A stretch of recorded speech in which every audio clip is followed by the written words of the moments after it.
The fifth theorem states that opposite angles of a cyclic quadrilateral are supplementary.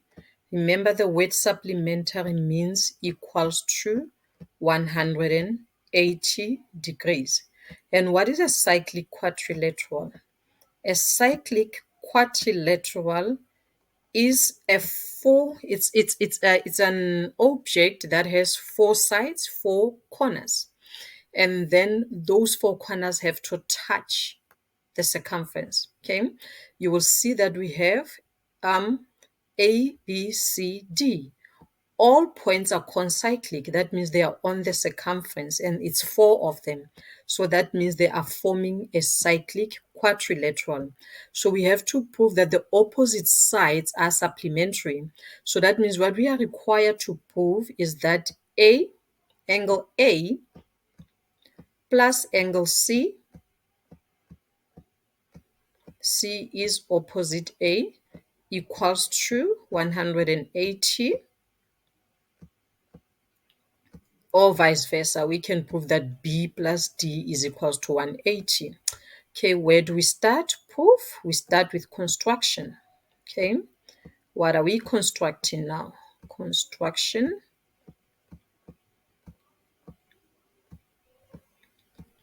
So just remember, with these proofs, you have to redraw the things and show your construction, unless if they have already done it for you.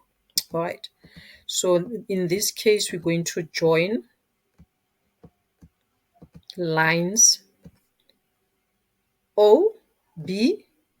We have center O. We are going to join lines O, B, and O, D. All right. We will name this one O1 and the other side O2.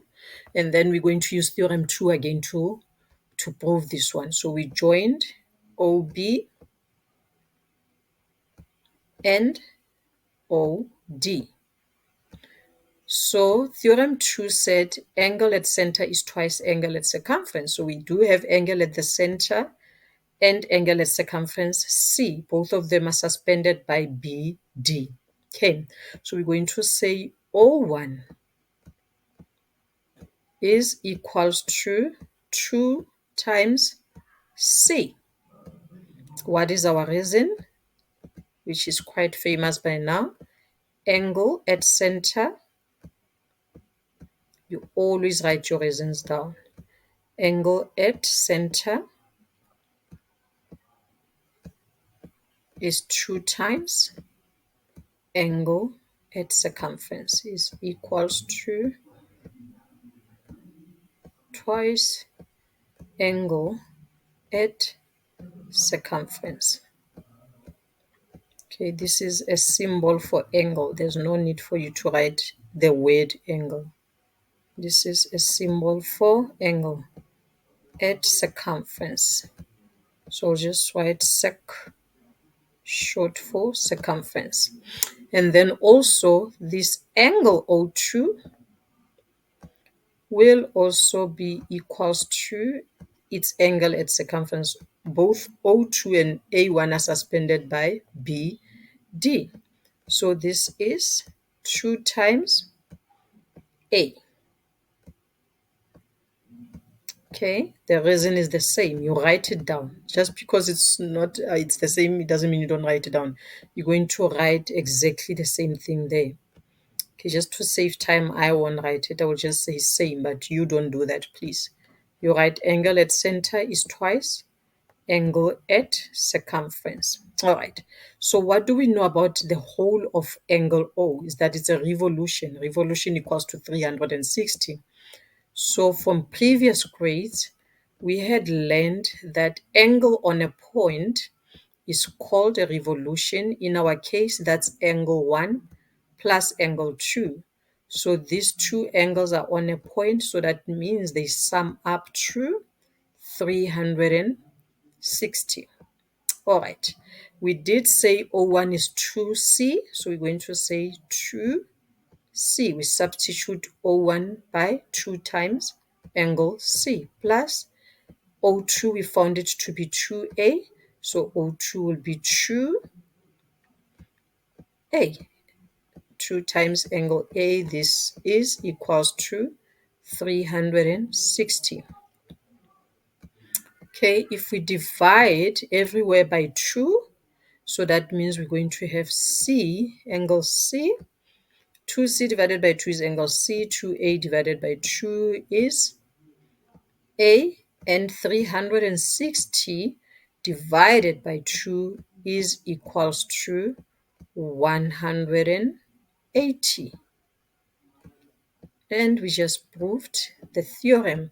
And the reason here, you just say angle at a point. I forgot that we always give a reason, angle at a point, or you just write revolution.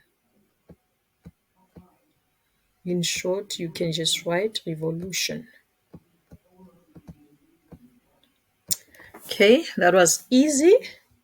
And then the converse of this theorem then is that if you find two angles that are supplementary, if you are given that two angles are supplementary, so that means they are inside a cyclic quad. If you're to be given that, okay, B plus D are equals to 180, or if you can prove that, then you would be proving that A, B, C, D is a cyclic quad.